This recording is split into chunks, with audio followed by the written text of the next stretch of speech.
Good. Okay. I will go ahead and call the meeting to order. We'll start here with roll call. McKee here. Bottoма. Present. Behrenkamp. Here. Nichols. Here. And Councilor Schultz is excused today. Then we will go right on to the Pledge of Allegiance. We'd like to stand up. I pledge allegiance to the flag of the United States of America and to the republic for which it stands, one nation, under God, indivisible, with liberty and justice for all. Thank you. Okay, we'll go on to agenda approval. Staff, do you guys have anything? I think there's a couple items. Yes, thank you, Mayor. Today we have a couple additions to the agenda. Staff is asking for the addition of 10E, which is a right of entry related to a replacement of a culvert along County Road 10 near the city park property. The addition of 10F, a recruitment and retention survey subcommittee, as we discussed, recruitment and retention ideas at the work session before today's meeting. And then an 11B, which is a staff report, which will be a verbal report from staff on reciprocal easement agreement, discussion related to some construction processes related to the St. Therese project. So those would be the three additional items. Sounds good. And that last one was 11B. 11B, yes. Perfect. All right, anything from council? Nope. Okay, then I'll entertain a motion to approve the agenda as amended with the additions laid out by Jessica. So moved. Second. All those in favor say aye. Aye. Thank you. Commission representatives, I have, let's see here. We have Mark Lanterman and Judy Strahler. We do have Judy, and Jim is in attendance. That works too. virtually. I think they moved theirs They ended around a up bit, moving so. theirs. Yep. Sounds good. Thank you, guys. And then we have open forum for items not on tonight's agenda. Perfect. Anyone wishing to speak on open forum, you can head up to the podium if you could state your name and address for the record. Anyone joining us virtually who'd like to speak at open forum on anything not on the agenda can press *9. Or if you are joining us from a tablet or computer, you can press reactions and click raise your hand to be recognized. Mayor and council, at this time, no one's raising their hand. How many people do we have? Currently have 7 participants. Okay. You have another couple seconds. Looks like it's the same. We'll move right on to item 6, which is presentations, and we do have one from the Three Rivers Park District on the Diamond Lake Regional Trail Master Plan Draft. Mouthful. Good evening, Mayor and Council. So my name is Marge Beard, and I'm the Three Rivers Park District Commissioner that represents Northwest Hennepin County, including all of Corcoran. So it's my pleasure to be here tonight.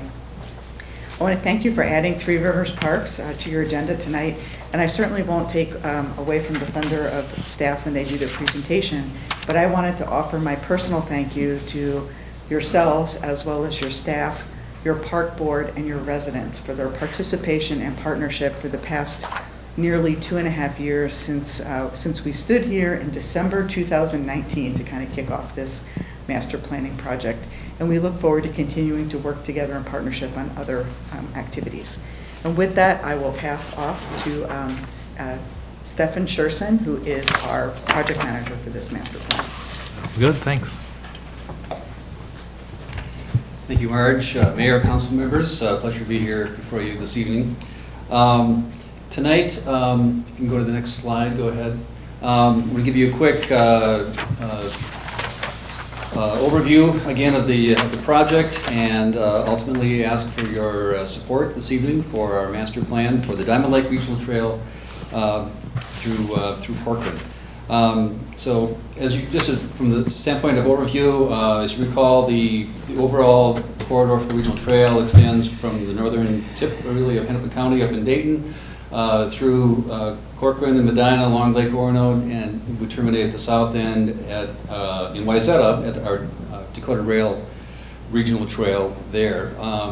Again, the goal for this trail master plan project is to create a trail that is more of a destination and more of a park-like experience, and really try to connect to the local trail system as well as other amenities along the way.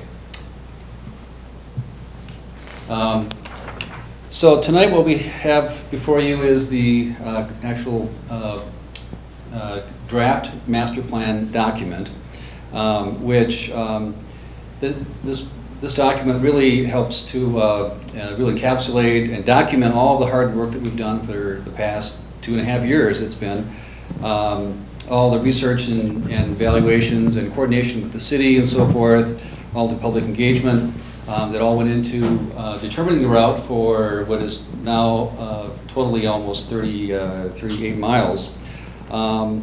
And with the master plan document approved, and with that preferred route, Three Rivers is really then positioned well to work with local communities and developers and county and so forth to actually get the trail constructed as opportunities arise, whether it be development opportunities or highway construction opportunities and so forth. With that plan in place, and we've got the document that puts us at the table. So we can partner with multiple different agencies to go along with that. Throughout the process, we, as you recall, from a year and a half or 2 years ago, we identified multiple routes. We ended up concluding on a preferred route. We had our public engagement. It took a little extra time for that process as we ran into a little longer process in the cities of Medina and Long Lake, in that they weren't supportive of the original routes that we had approved actually for those communities. So we went back to the drawing board and rerouted the trail in those communities. As a result, we've got really 2 trails. It's going to be one master plan, but 2 trails. The Diamond Lake Regional Trail, which is the longer one, obviously, from Dayton all the way down through Corcoran, Medina, and will terminate in Baker Park Reserve, in conjunction with the Lake Independence Regional Trail there. The corridor will continue using existing trails through the southern part of Baker along our Lake Independence Trail, which is this blue shaded line here, down to the Loose Line State Trail, and then we utilize that state trail to get over to Wayzata. And it would be a short section, about a mile long, of new trail in Wayzata along Ferndale and Wayzata Boulevard and Berry Avenue to then connect to the Dakota Rail Regional Trail there. So really 2 trails, two new trails, but one corridor that still meets the overall goal and that we had set out for the Diamond Lake Regional Trail. We've just concluded our 30-day comment period last month, and again, before you, or you have access to our actual master plan document, which I can take questions on, and we seek your approval and resolution of support for that tonight. What that support means is that the city then intends to work really collaboratively with the Park District to build the trail in segments over time, it could be years or decades, so we can achieve the trail through Corcoran. Next, the preferred route for the trail has not changed from what you last saw last year, so that's good news. It's just the difference is last year we were just talking about the route itself and our engagement. Now we have the master plan document before you.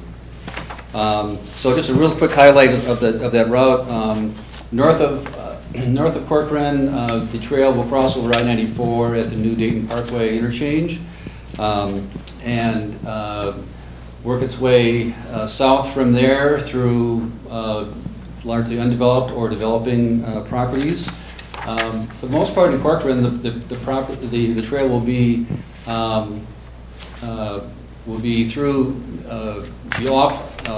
away from roads, away from highways, in housing developments and other corridors that we hope to create along the way. This line still should be considered fairly conceptual and flexible. As opportunities arise, the line, or the actual alignment can shift here or there to take advantage of those opportunities. We are taking advantage of opportunities in the Amberley and Bellwether Developments, which is this shaded area here. And we look to do the same sort of thing in other developments as they occur further south. So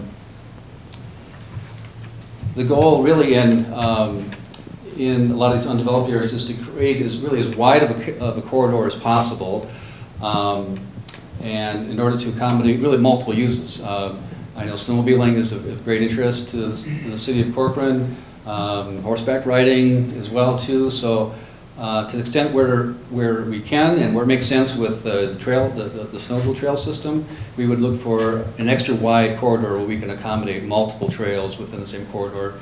We'd also look to vegetate that corridor. Right now it's farm fields. We would look to bring in other vegetation to make a good buffer and have more natural vegetated experience for people on the trail, and the buffer from adjacent future housing developments.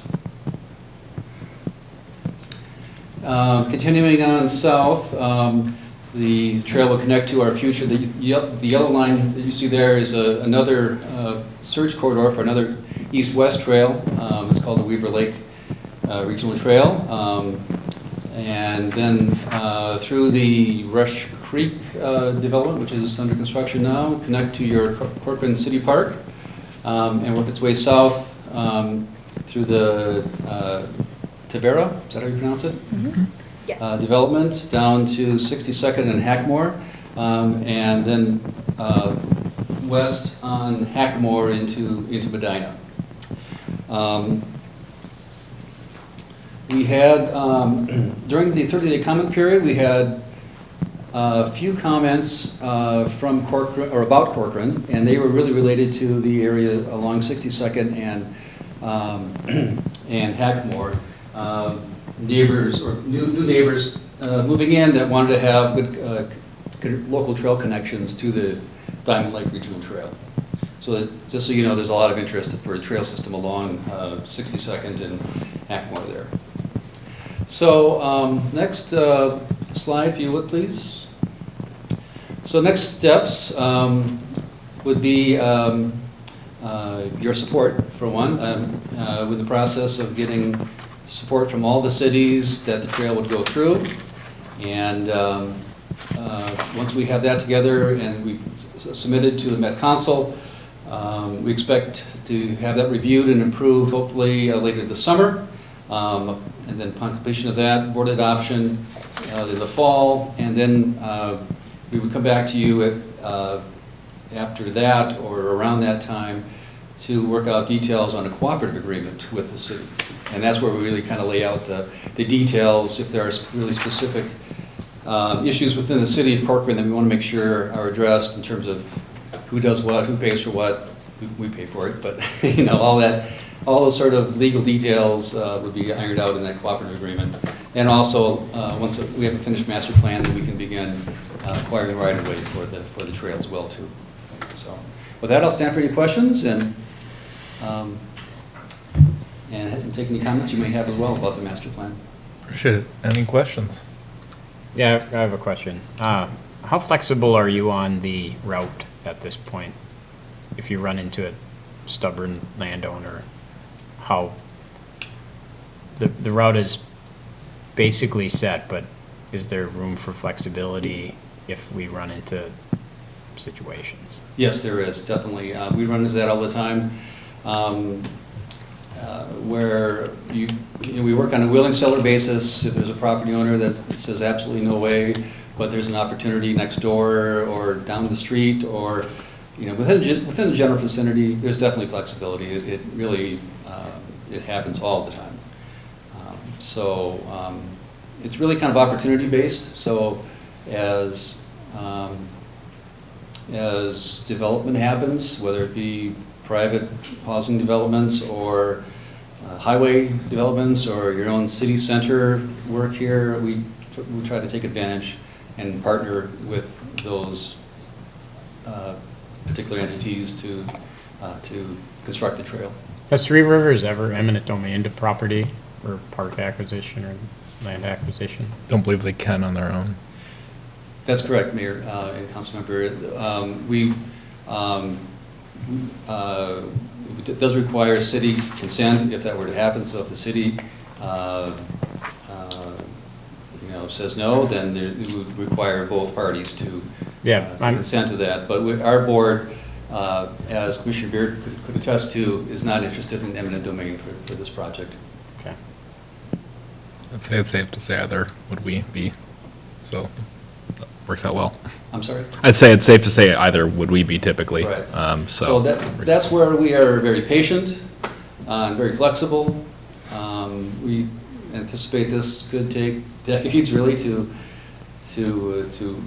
fully realize. But we want to have the master plan in place and the route there so that, because what's happening right now in Eastern Corcoran is kind of as you know, obviously, is the leading edge of development, and we want to be at the table when those changes happen, so we can work with the city and put the trail where it makes sense for everybody. Thank you. I'm very supportive of this as an amenity for the city. I'm excited to see it go forward. I wish it had started a little bit sooner, in that you mentioned one project where you're working to incorporate this master plan, but there are 3 others that I think you might also be going through or that will be completed before this is done. So we've also got Tavera, which will have a portion, we think. Rush Creek Reserve, which is across from our city park. That's under construction now as well. You mentioned Bellwether, and then there's an industrial project south of City Park that's also going forward. So the pieces are coming together relatively quickly, at least for the Corcoran portion of the system. And as you mentioned, the Diamond Lake Trail, the Weaver Lake Trail system, not quite being as far along. I'm a little concerned that one might be a little bit too late to get optimal routes. So if there's anything that you can do to influence expediting that, I would appreciate seeing that one move forward faster if possible. Well, it's a good thing we've got Kelly Grisman, our planning director, here then. She heard that loud and clear. Very good.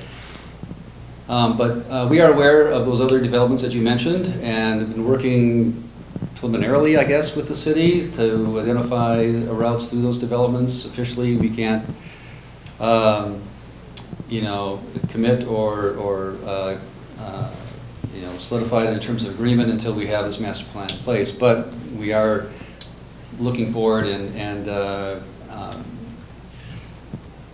we actually are working with staff, at least at a very early draft stage, with this cooperative agreement too, and that's where all those details with the specific developments can be ironed out and spelled out, so we can not only get the trail in the right spot, but and built to regional trail standards, but also come to agreements on compensation to the city for the construction of the trails that will be going in prior to the trail really being longer and connected to make it a more significant regional trail segment. Mm-hmm. And what I'm looking forward to especially is if there are opportunities to get broader sections that would accommodate, like you were saying, horse trails and natural plantings and making it more of a park-like experience. My fear is that if it takes too long and development goes faster than this process, you end up with narrow trails through neighborhoods that aren't really what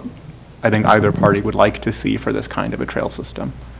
I'm 100% in agreement with you, and I think we've already kind of seen that in some of the developments that we mentioned here, where, yeah, the trail is there, but it is kind of just squeezed in behind, right along property lines and sharper corners and so forth. It's not quite the experience that we, was really the goal for the project. So, absolutely, the sooner we can get in and get this master plan done and approved and start acquiring some right-of-way, the more likely it is we can achieve our goals of having that park-like experience and broader corridors to accommodate multiple uses as well. Thank you.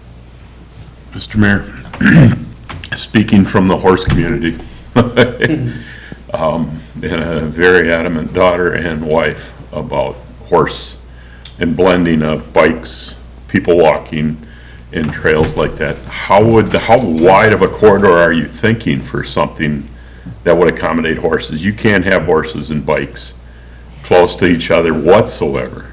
The liability is crazy. Crossings across roads and stuff. I don't see this being used by horse folks unless you can tell me why, because I've got a whole lot of explaining to do to my wife and daughter. They use Cohasset religiously, they use Rebecca, they use Baker, they use Independence, all of those. Right. And a lot of those, except for Cohasset right now, Cohasset is horses and people. People are jumping out of the weeds, might not necessarily, but you have that element where not all horses are bulletproof, I'm gonna say that, and that means a lot to a horse person. But it just, how are you gonna do that to this? Because I could see a corridor needing to be 300 feet wide to do something like that.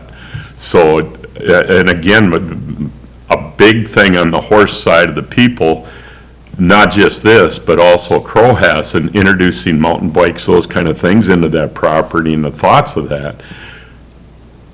Three Rivers has taken away that amenity for truly horse people to add bikes into, if you're gonna add bikes into every Three Rivers park and such. It'd be nice to see that focus go away, but how would you introduce a horse trail in along this? And then a snowmobile trail, obviously you would not want snowmobiles riding down the tar, because then you'd have maintenance. And then, is this something that's going to be plowed through the wintertime so it can be used in the wintertime for pedestrians?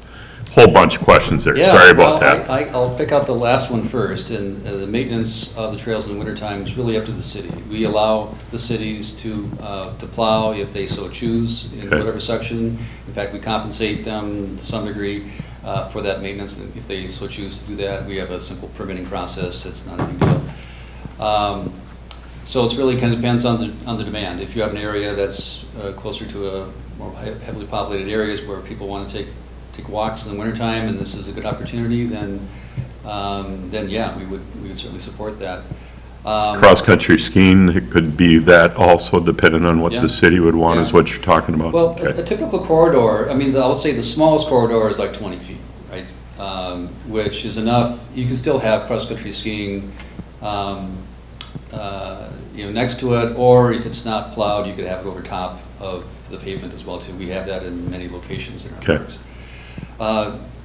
Regarding horses, we definitely understand the safety issue with horses and bikers and pedestrians.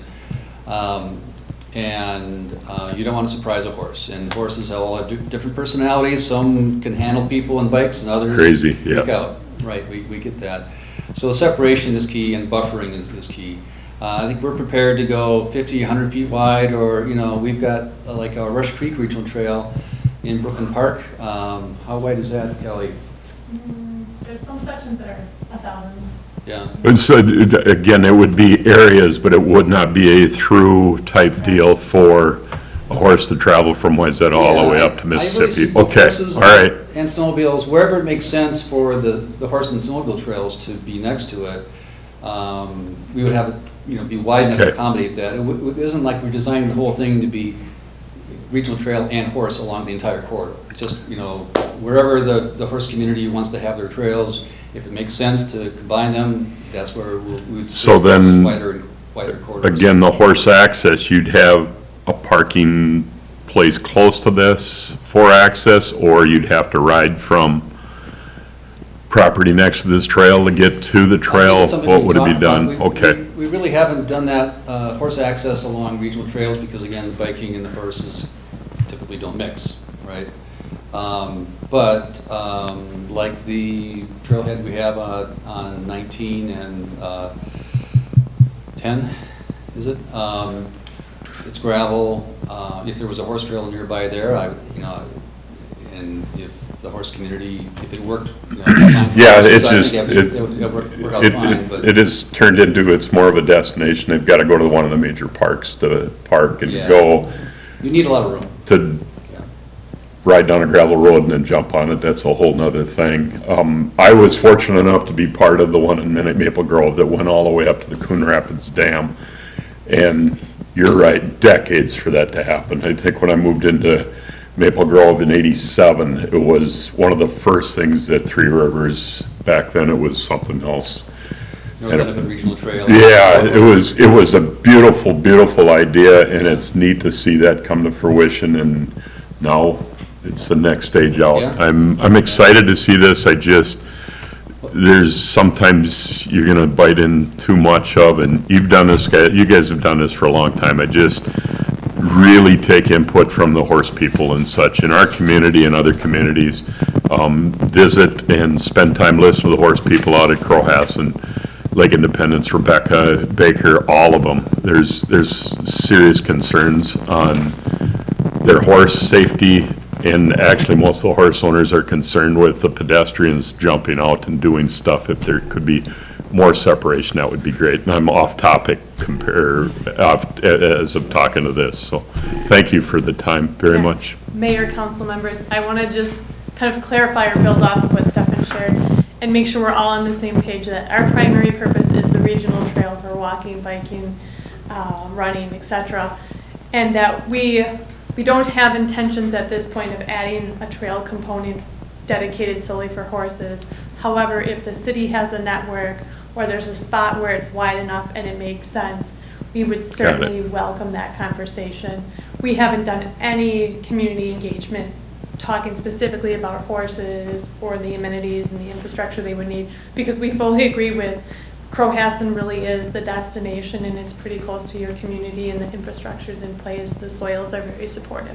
But we wouldn't necessarily, just like we wouldn't rule out the snowmobiling at this point. If we have enough land and it's connected to a broader trail system, so people are passing through and connecting this trail to that trail via our land, we want to be a good partner to the city and to your residents. I love it. Again, the number of people and the distance they travel to go to Three Rivers, and I'm talking horse people, is just crazy unbelievable. The stories I hear when I'm out there and such from people, they'll travel past state parks to get to Three Rivers. So Three Rivers has tremendous amount of things to be proud of. So good job, you guys. Thanks for listening to me. And I just had one kind of more specific question regarding some of the crossings on some of the bigger roads. If you could share any of what you guys are considering or what has been planned for. From what I can tell, there's at least crossing on 30, on 116, on 10, on 50, and Hackamore. That would all be pretty significant crossings. So if you could share any info on that, that'd be great. Yes, Mayor and council members. And even in the most recent version after what you have, I added some additional comments in the master plan about crossings of particular 116. Anytime we have a crossing of a more major highway or busy road like Hackmore, we do not want to have what we call a mid-block crossing. We want to have some sort of control there, whether it be a stoplight or even a roundabout, or better yet, like an underpass. So for the crossing at 116, we did call out for an underpass at that location, and I think at Hunter's Ridge, the elevations are high enough there where an underpass, I think, just from the topography, looks like it's very feasible. Same for 30. And again, this is where the flexibility that I mentioned comes into play too. If there's a better spot for a crossing, if there's new development that's going to happen, and now, 10 years from now, there's going to be a stoplight somewhere in Cincinnati, we would shift the trail to take advantage of that control of the crossing of the highway. The next slide, if you would, 10 and 50 is awkward intersection, to say the least, right? Yeah. You all know that. I did work with the county a little bit this past year, and they do have planning on putting a median in there to help shorten the crossing at that point of that Highway 10. Crossing of 50 is left open at this point. Again, I think there's some flexibility if the county has future plans to reconstruct the intersections or the highway in any way, we would be at the table with this master plan to say, hey, we need a better crossing here or there. We also identified a crossing or a underpass under 116, closer to where your new, should I call it town center? Development is being contemplated as well too. Can I talk about that for a second? Sure. In the Hennepin County master plan, they, in their master plan, give the city of Corcoran County 50, and they give the city of Corcoran County Road 10. Do you know that? I'm not aware of that. Oh. Like they would just dedicate it to the city? But in order for that to happen, the city of Corcoran has to agree to that, which why would we do that? They have budget shortfalls, they spend a lot of money on light rail, like, they don't want to, they have argued with our city council about putting any money into 10 and 50. So you should know that, it's kind of sore subject for us here, that they won't help with that intersection. They've said it time and time again that they're not gonna help with that intersection, and they don't want those roads. So you should think about that as you're designing the trail through there. Also, the speed limit starts at, it turns to 55, like, almost right away on 50, before the park even ends. So there's opportunities for us to maybe collaborate on making that intersection better. You're not gonna win going to Hennepin County. We're not gonna win going to Hennepin County, but perhaps if we collaborate on the problem there with the trail and our stuff and whatever, we might be able to make some headway there. Good to know. That's the kind of partnership that we would, look forward to and take advantage of. Yeah. Yeah, I was unaware that the county was looking to divest itself of those highways. Maybe maybe Three Rivers can take those roads. They can all snowmobiles. Now we're talking horse trailer, the trail, the snowmobile trail. Just another thing, snowmobiles don't go on paved I know. areas. I So know. like, it's a thorn in my side because Three Rivers says that there's a history of snowmobiling and Three Rivers, and snowmobiles don't go on, they don't just drive down paved trails. It ruins snowmobiles. So I just want to correct that. I had meant the same way. If I said it differently, I'm sorry. I hear that so much. You do not want to do that, but yet I see so many people driving down the Three Rivers Trail along 19, the snowmobiles riding right down on top of the unplowed tar, and it says no snowmobiles, no motorized vehicles, but yet some of the folks do it. Me being a snowmobiler, last place I want to do that. Snowmobilers being disrespectful. Yeah, it's crazy. It drives me nuts. It makes us You and me. all look bad. And then how about the Hackamore one? The Hackamore crossing? Is there any thoughts on that? Same comment on Hackmore. We would look to build on whatever improvements happen. Hackmore obviously needs a lot of improvement as it curves into Medina. And the intersection with, I'm not sure where 62nd ends and Hackmore begins, but we're, right in this area here, where it meets the east-west portion. That intersection too probably needs some work. So again, it would take advantage of whatever improvements are being done to the roadway and try to put the trail crossing at a spot where there's a safe crossing, whether it be a light or a roundabout. There's going to be a lot more traffic in Corcoran, as you know, with traffic coming in from the north and all the development that's happening and expanding west. So again, we look forward to being at the table so that we can incorporate safe crossings into all these locations of busy roads. Gotcha. Thank you. Anything else? Perfect. Thank you. Thank you very much. Thank you. Do we need a vote? Later on. Under consent Yep. agenda is where we have the I think it's, resolution of support. It's number 7C. Can I pull it? yeah, Certainly. once we are at it, so, anyone else want to pull other items? We have a consent agenda consisting of 7A through 7J.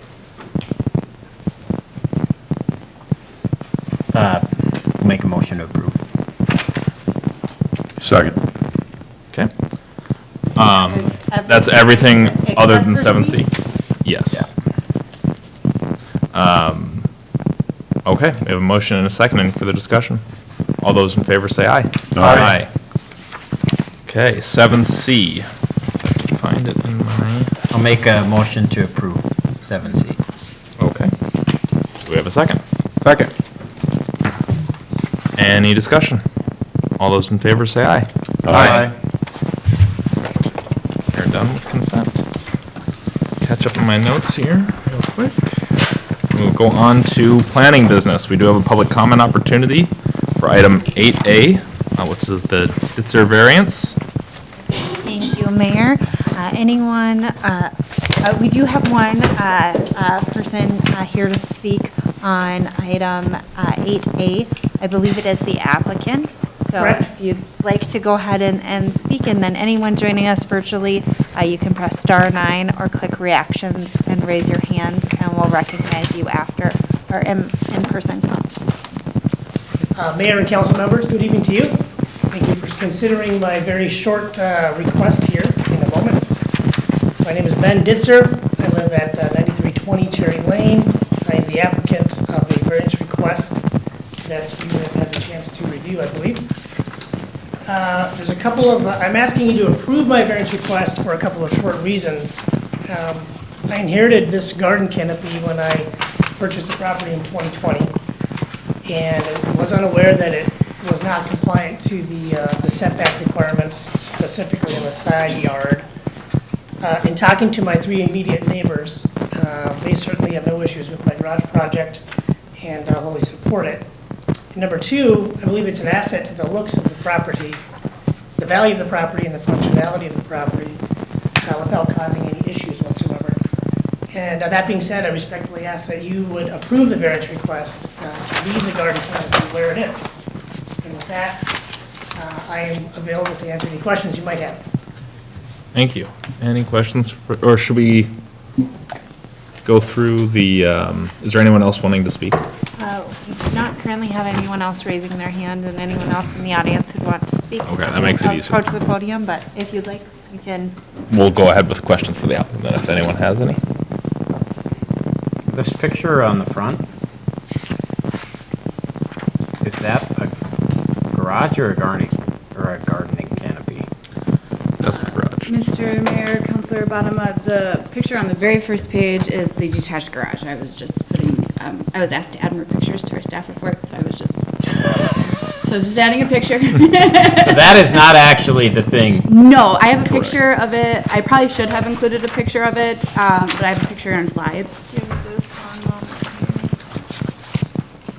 If you want to pull up There the, we are.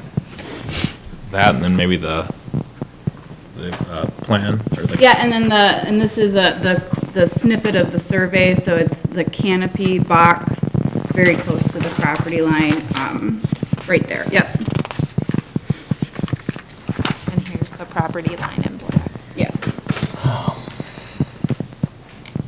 Do we have the zoomed out version of the survey? I feel like there was one in the packet. There's one in the packet, I don't. I have it did included not, in the- yeah, I did not include that in the slides. No worries. We have a overall aerial of the site. So it's right in that like dent along the north side, Yep. yeah, pretty much right Here? there.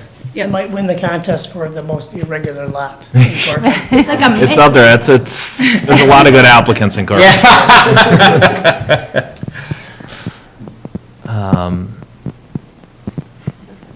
Gotcha. So yeah, it is, John, to answer your question, that's separate. So this garage of garages is not the, So, correct, you approved the CUP for the garage, the what month is it? The May meeting? At the, yes, the Yeah. May 26th.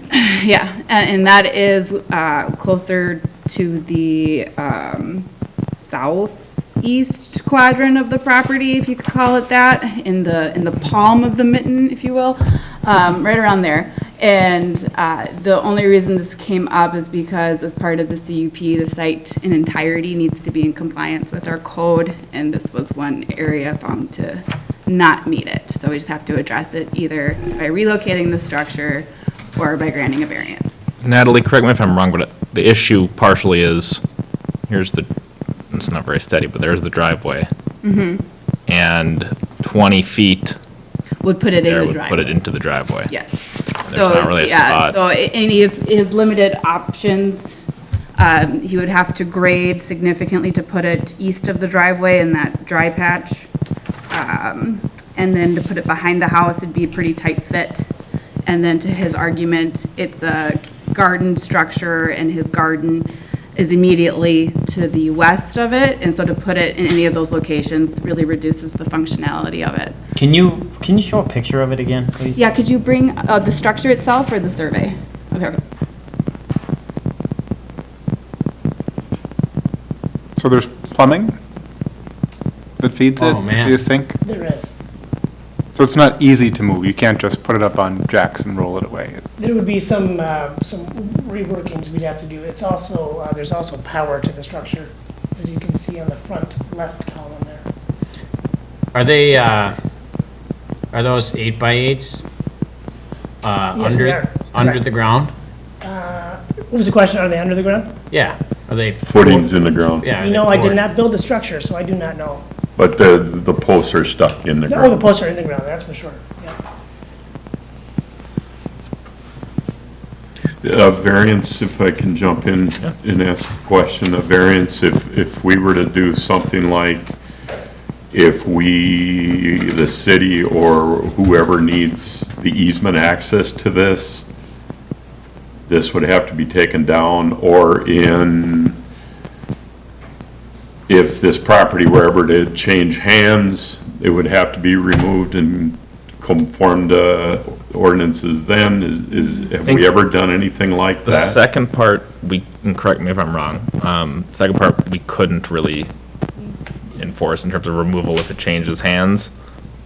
I think the staff recommendation was to have some language in an agreement if it was to stay, that if we needed access to it, it would not be on the city's. Yes, we'd be looking at doing an encroachment agreement in our drainage and utility easement. It's similar to things like we put retaining walls or other structures. If someone puts those in, we do require an agreement that says that they understand that if we were to need access to our easement, that it would require removal at the cost of the property owner. I have one of those in my yard. Lice head. So, just to clarify. I You stuck her in the prepared- ground? Oops, sorry. Did you? Go ahead. Oh, I apologize. No, I was just going to say, to clarify, I prepared an alternative resolution. It's the second attachment in the packet, and that would, as it's written, that covers the requirement for an encroachment agreement. I would like to applaud Natalie for drafting both resolutions, and I think it's sound. To avoid belaboring the point, I'm going to go ahead and make a motion to approve Resolution 2022, tab 79, for granting the variance. Okay, do we have a second? I would second it. Okay, any further discussion? Yeah, can I, Mr. Mayor? I will say, Ben, I'm not gonna vote for approving this, and I'll explain why. I'll come and help you move that. I'll help you do the power. I'll help you do the footings. How much do you charge? I'll just do it. It's such a BS thing that, it's not your fault. It's the previous owner's fault. And I think about it like, even if all the neighbors agree with it, there are future neighbors who may not approve of having that structure. I'm probably gonna lose the vote anyways, but I at least wanna explain. But to me, it's so black and white, and it's so unfortunate that it even got brought up. and it's a cool looking thing. But from the standpoint of the city, it's no different than a whole garage or your house or whatever. Like, it can't be that close to your neighbor's property. And so I wouldn't grant a variance to that. But if we would lose, I've got a post hole digger, I got a tractor, I'd be over there helping you, because I think it's just, we are in the position of, in my opinion, equal application of the law. And it's pretty black and white, in my opinion. I got 4x8s too, green treated if needed. Well, yeah, we already got it, we can pull it. Well, if they're concrete. I know, it's so, anyways, I hope I lose the vote. But I'm gonna vote no. Fair enough. In the spirit of discussion, I'll go ahead and agree with the idea that, you know, ordinances matter and they're important, but there's also state statute around variances that I believe we're following in this case. So I feel like it's appropriate to vote to approve. I did have one quick question in terms of when the structure was built. I think there was some conversation around this, the planning commission, about there was no approval needed or process needed from the city at the time. It's just under 200 square feet, and so accessory structures under 200 square feet technically do not need city oversight, but you're still supposed to meet all the setback requirements. Gotcha. So they probably asked, do I need a building permit to do a 200 square foot structure, and spoke with someone in building without speaking to someone in zoning about the setback requirements. And so I think that our processes now would prevent something like that, but I can't speak to before I was Right. here. Gotcha. And do we know when roughly it was built? I don't. I know it's after. About 1905, after is that about the 2000. time? Historical structure? No, it was after 2004. I could try to go back. Okay. You were there, weren't you? I was there. I'm 10 years old, I was there. So according to the aerial photos on Hennepin County, it shows up, looks like somewhere between 2015 and 2018. So just before you purchased the property. Gotcha. Okay. Alrighty, I think I'm good on my questions, so. All those in favor say aye. Aye. Opposed? Nay. There you go. 3-1. Best of luck. Thank you. You guys raised some really good points. My head was all over the place there on a few different routes, so good job. All right. Going on to 9, A and B, we have another public comment opportunity for unfinished business, which is both 9A, the Northeast District Water Supply Final Design, and Southeast Corcoran Water Supply Report. Thank you, Mayor. Anyone wanting to speak in the audience related to these two items can come up to the podium, state your name and address for the record. Anyone joining us virtually can press star 9 if you're on a phone. Otherwise, click reactions and raise your hand, and we can recognize you. Mayor and council, at this time, no one is raising their hand. Okay. Then we'll go right into 9A, which is the Northeast District Water Supply Final Design. Perfect. Thank you. And we do have a couple very brief slides related to this project here. And Steve Heglin from Stantec is here to represent the design team. Thank you, Mayor and Council. We're here to talk about requesting authorization for the final design of the Northeast Water Supply System. So we've talked about this system on a number of projects, so I'm just going to try to summarize really what this final design is. So what we're asking for tonight is authorization to bid the water treatment facilities, so which would be bidding the 2-cell base bid as the primary design with the 3-cell alternate, the water tower at the alternate site with the base bid as well as an alternate, as well as the trunk utilities, and that would include the raw water, the water main and trunk sewer from Bellwether to the water treatment plant. And then we would also have to extend that water main from the treatment plant to that water tower location. Here's a layout of those design fees. So we've kind of broken out the 3 components as well as the final design and the bidding component for a total project of $638,579. As we talk about schedule, we're here in June asking for this authorization. So the goal would be to designs through the rest of this summer and this fall with the ability to bid that water treatment plant and the water tower. Really starting that construction process.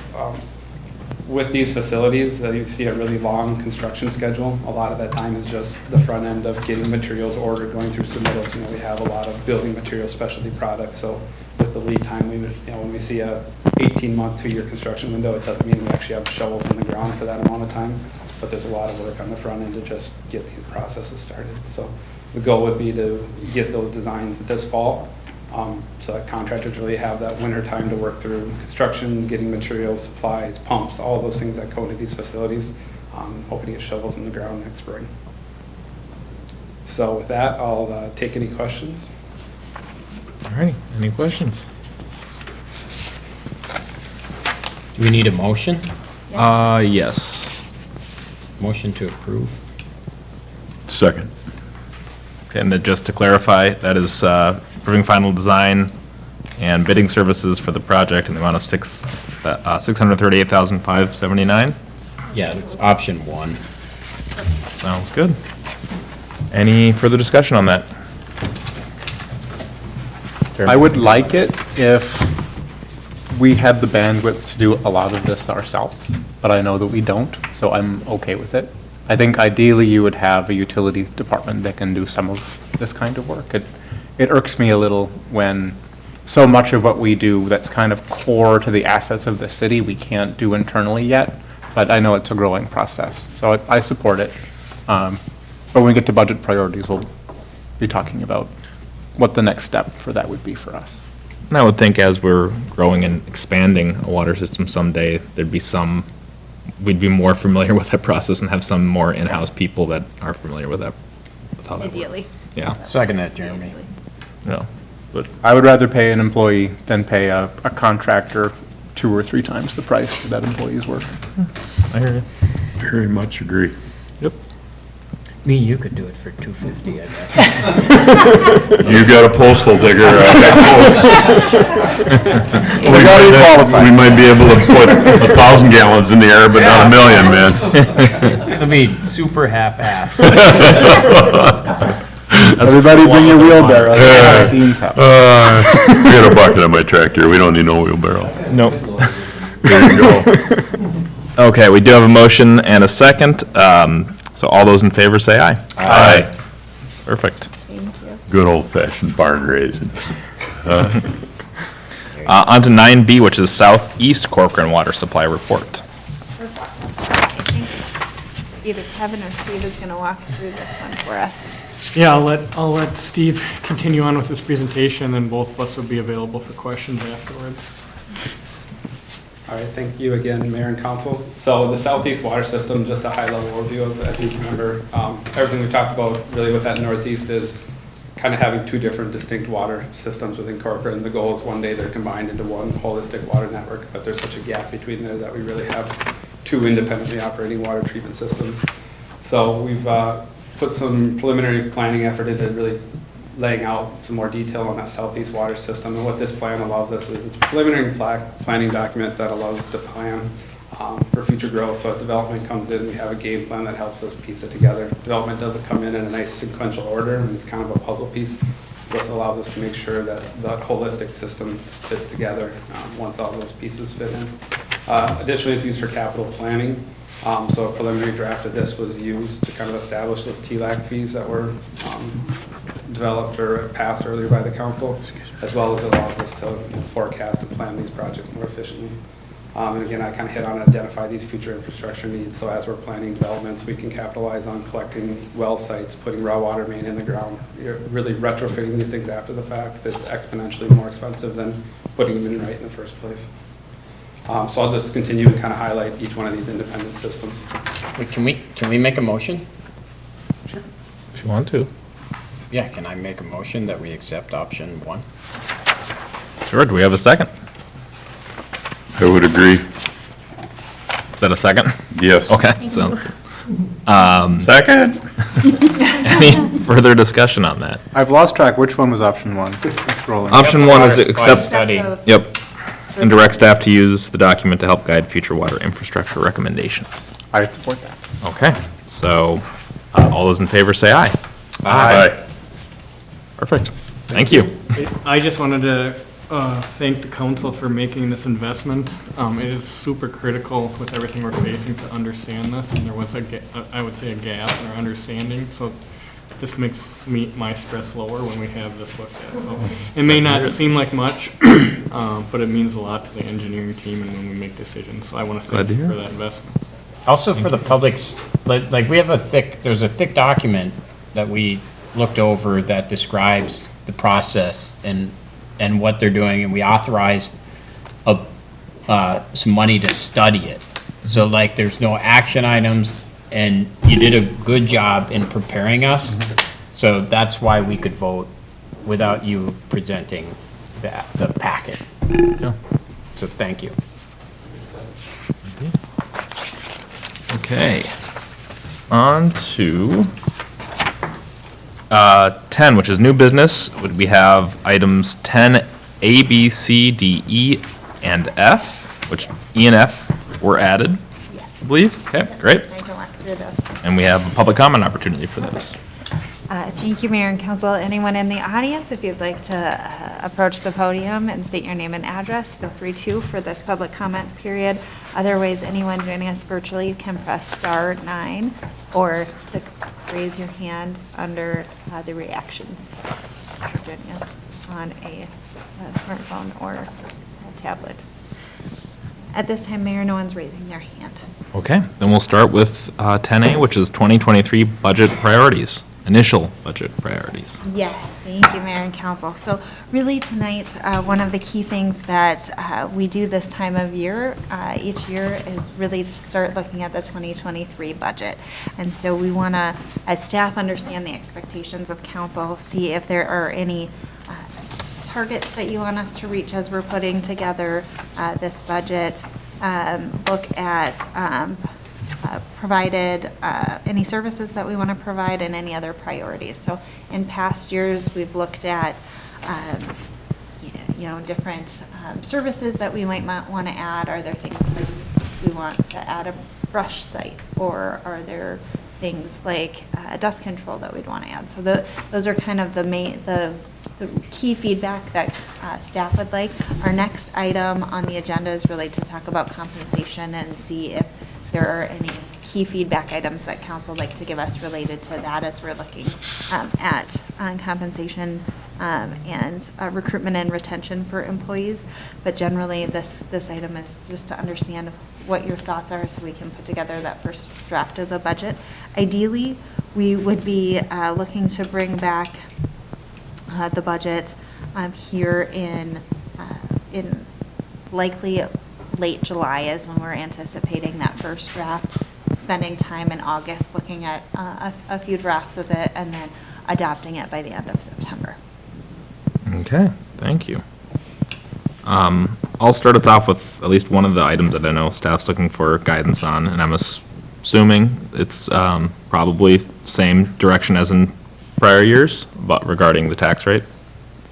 Safe assumption? It would be nice to see a more significant reduction if Yes, it would. possible, depending Yep. on what the levy is going to do. I know with valuations surging this year, there's probably some room to maneuver there, but Yeah. it'd be interesting to see what that would allow. Right? But I think, yeah, and I don't want to speak for Alan, but I would assume that it's amongst the whole council is the same Yes, direction. Alan was hoping to be here, and he did give some general direction that he would like to see dust control continued Mhm. for the overall city, so that might change a bit as we had just used the previous years, still continue to reduce that tax rate. Those were the key items. Oh, Alan is actually joining us in the virtually. Perfect. You Alan. can comment, can he? Alan, you can comment as a member of the public, not as a member of council, if you have any ideas on the budget. We just started that discussion. If not, those Maybe he were the just got us key- sitting in a different room. You may be riding a jet ski at the moment. Those were the key items that me and him had talked about. Sounds good. So we'll make sure to include those into the budget. Sounds good. Anyone? Yeah, Can I ask a question, Mr. Mayor? please do. There's in my head, the two components that make up growth in a city budget are inflation and population growth. And so I still like the idea of lowering the overall tax rate, but I also want some I guess when I look at it, I will look at it in the context of inflation and population growth. Understanding that inflation, a city has a different inflation rate than a person or anybody. Every person has their own inflation rate. So there are inflation considerations, like in my house, if meat goes up, I buy more meat. Or if meat goes up, my personal inflation rate is higher. The city of Corcoran doesn't buy any meat, but they hire police officers. And there's inflation in that, and I, as of now, do not hire my own police force at my house. So there is an inflationary component that we should pay attention to in addition to population growth, and I think we should try to stick pretty close to it. Makes sense. Anything else? I had a few items to consider. We've talked about creating a rental ordinance. If there's any anticipated expenses that might be required to implement one, like a rental inspector or administrative time, that might be important to plan for. The fire plan, I'm not sure exactly what's called for in 2023, but if we're looking at a medical team, there might be some need there that we want to factor in. I would like to see a RFP, preferably starting a rotation of RFPs along the major classes of vendors that the city has between planning and engineering. If there are any other major ones that we end up with huge amounts of spend, I think from a financial responsibility perspective, it would be important to try to dual source those and try to split work between multiple capable agencies and use that to get better service and lower cost. And it would be good to start with one of those next year. And I would also be interested in seeing if there's a potential for any savings through additional insourcing, either in planning or engineering, utilities. We've had to make do with outside contractors for a long time. We've been able to bring in an in-house planner. Thank you, Natalie, for joining the team. And I appreciate the fact that now we have independent decision-making that's separated from any compensation from projects that might be going forward. I think there's additional savings we could achieve by having people who are employees who operate at employee rates rather than people who are marked up by the consultants that they work for. So if there's chances there where we see steady demand that'll continue long into the future, and we can pay a lower rate for those people as employees, I would like to see us do that. Kevin is one that Kevin's was- another example, yeah, you're right. Thank you, Kevin, for staying with the team. Yeah. That'll be 5 years in a couple weeks. Nice. Kevin's corner. I'm ready. Wow. He's put up with us that long. Thanks, Jeremy. Those are all good ideas. Yeah, agreed. And I think some of what you touched on has kind of been what we've talked about quite a bit for a year plus or so. I think there's a couple other specific or potential roles that we've discussed before, and when the timing or what exactly those roles and how they combine potentially is to be determined. But I don't know if there's anything new other than kind of the big stuff you've talked about and we've talked about as a council in the last year. I agree with Jeremy on the in-house engineering, in-house planning. What can we do sooner than later? I still realize how much is needed out externally and such for both planning and engineering and stuff, and resourcing them. It'd be nice to keep the money in-house, in my mind. Plans, I didn't spend a lot of time on the budget last year because you guys had already done so, but would like to know. I know a lot of people would love to have tarred roads throughout all of Corcoran and those kind of things. I'm one that doesn't leave my gravel road alone kind of deal. But to the point of what would be the cost, how would it be done? The last thing I want to do is we put tarred roads in and it ends up being shared by the current landowners, if that makes sense. Everything that we've tarred right now, we've tarred because there's been a development and there's costs associated with that development and to tar it. I don't know a lot of people that live on the gravel roads that want to pay for the tar. They'd love to have the tar, but don't want to pay for it. The cost would be crazy in my mind, and it would be nice to see something there, whether it's a budget or not. I believe we already have a budget item for tarring our roads in the future. I'll pay more attention to that this year and how that's funded and those kind of things. There's not a ton in it right now. There's not currently. Don't get everybody's hopes up. No, I know there's not a ton, but how is it funded, what is done, and is it all based off of developments coming in and burdening those costs, the Hackamore whole project down there? Where are we at as far as budget goes, and then what's left to cap that out or to make that complete? Because I don't think Hackamore can be done soon enough, just because of everything that's gonna be going down there, so.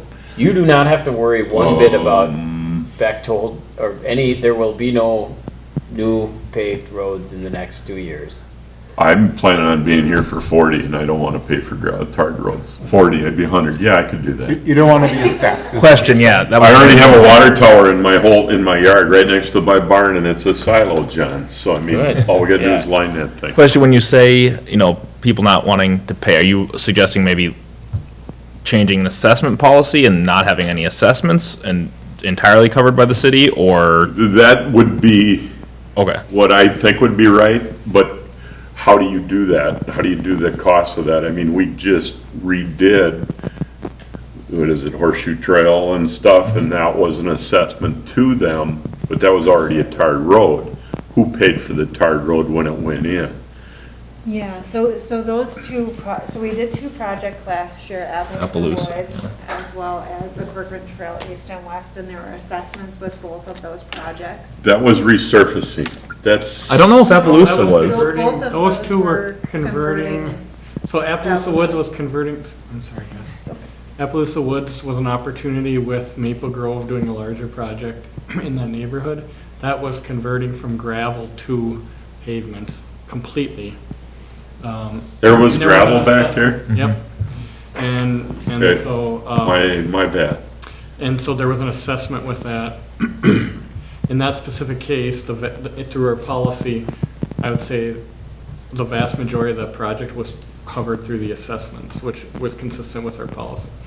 When we moved to Corcoran Trail, it was split. If you remember, There was tarred, but then the two tar at the entrances beginning were and the gravel. inside wasn't, I believe it was, or vice versa. Vice versa. It was gravel on the outside, which was the first edition of the original development 35 years ago. When the second edition came in, it was a policy that it had to be paved. So you had two sections of gravel with paved interior. That was a combination because we have the quote-unquote free overlay, one-time free overlay policy.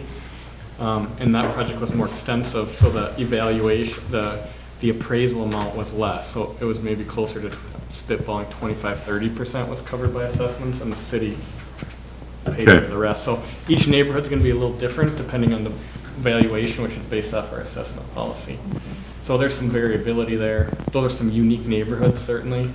We maybe have a handful more of unique neighborhoods, but, everything's different, right? Gravel collector roads is a different conversation than a neighborhood gravel road that wants to petition us. If you recall Park Trail. Yep. 66 Gleason, They want, they wanted it. Yep. We did the feasibility study, it didn't make sense with sewer and water so close, so, that was a great opportunity, we looked at it, it didn't make sense for the time being. So we would encourage that from Public Works to, if a neighborhood wants that, we'd bring that forward to you, but if it doesn't make sense, we're not gonna recommend it, so. We're gonna have a lot of one-offs, and then there might be the conversation about when we commit to a collector road. if it warrants it, and that's a kind of a whole separate discussion. And your collectors are gonna be the Kane, the Trailhaven, the The Bechtold, and Bisons. those kind of things. Yeah. As far as north, south, east, west. Yeah. I don't know very many east-west roads that go all the way through like those roads do. Well, the busiest one is really on the south end. Horseshoe gets pretty busy Got down it. off of Mohawk and some of that, so. Yeah. We, every couple of years, have a conversation about how that works, and it kind of stalls out, but there's some information I can provide of previous reports that show heat maps. We're actually doing traffic studies this year for MSA, so we'll have some new data Okay. on where the intensity is. I just, there's citizens out there that keep hearing we're gonna tar all the roads in Corcoran and they don't wanna pay for it and stuff like that. And I just stay calm, everything is fine, there'll be a plan down the road, but I just, So there's. and I know Public Works would love tarred roads and no more gravel roads, period, but There's an archive, Dean, of city council meetings and they actually keep a big folder of all the stuff because staff was so sick of city council going down the path of paving and then being upheaval and not paving. The last time we talked about paving, there were 26 people that spoke against it. Like, it is the, something that has been covered and covered Okay. and covered at city council. And it's a big, big topic around here. Didn't I say it's the fourth rail of, Something third like rail that, of Corcoran politics is paving. I won't go to another meeting about paving because it's been on and on and on and on and on. But you should spend some time watching all of that. I will, I Getting their just, videos because if it's we a don't need to dead worry topic. about it, Yeah. ignore It's a what I dead just topic. said, Yeah. because I'd rather not bring up the subject, but what is the cost, how is it gonna go? I've gotten plenty of information, I don't even think we need to spend much time on it. I was just I was gonna add there's multiple layers to pavement management conversation that I heard throughout this and previous, I think Councilmember Nichols has brought it up as new developments come in. So there's the conversation about what we do with gravel roads. That's one bucket. That's what you just talked about, that how do we deal with that? Do we want that? Do we not want it? That's one road infrastructure issue in terms of planning and maintenance. Then we have the new developments, developers deal with that when they build it. They pay for it out when they build it, but we have to pay for maintaining it and replacing it. And do we have a pavement management plan that covers ourselves? We don't have that program set up. I know, I think several people have acknowledged that should be a goal in some of our work sessions. So that's a separate bucket, right? The new roads that we're adding 2 to 4 miles a year. I mean, that's significant growth, so we have to be able to replace that. So there's kind of different buckets, and then there's the existing residential roads that are already paved. Kind of the policy that Right. we have where we have a one-time free overlay. We're working through that list. We're probably 2/3 of the way through it. We pick off a neighborhood or two a year. That's eventually gonna run out, and just doing a neighborhood or two a year, we're not catching up. We're falling behind, and that's really what the budget is right now. And if you look back at the '22 budget, it's really it's just funding that one neighborhood a year overlay. That's what's in the budget. So Okay. when we talk about street infrastructure, those are the 3 buckets, and I've we had, aren't funding them to replace them. Nowhere near that. We would probably have to do a lot of studying to do that. It's a significant cost, and we need to, we need to look into that to position ourselves to be successful for future residents, so we don't have a big wave that we have to replace all at once, so. That bankrupts cities Yeah. when that happens. I mean, if you study strong towns and their studies of boom towns in California in the 60s, they put in thousands and thousands of homes with dozens of miles of roads, and all of those roads age at the same time, and they all have to get replaced at once, and the city can't afford it. So it's important that we have a long-term view in making what we have last as long as possible, in as good a condition as possible, and that we have a approach for how we're going to fund the replacements, because the clock is ticking on additional road miles every year, let alone all the people who would probably like to have them if they were not, a $10,000 bill required to achieve it.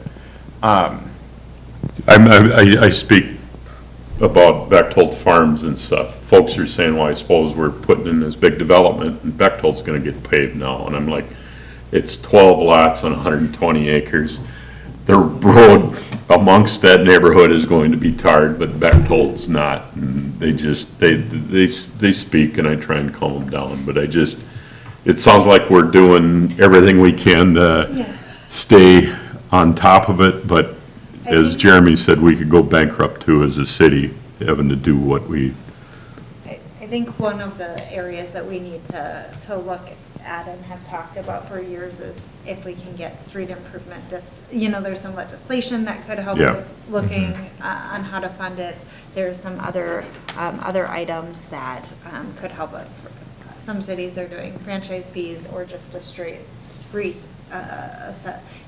improvement fee for the city. So there's a variety of ways to get there. We still need to work on that policy and how do we get the bigger picture all put together. But it's definitely on our radar and just trying to understand how we get there. Maybe for 2023, could we work on a funding mechanism for, at least for the areas that already have paving, to support maintenance of the roads that are already paved?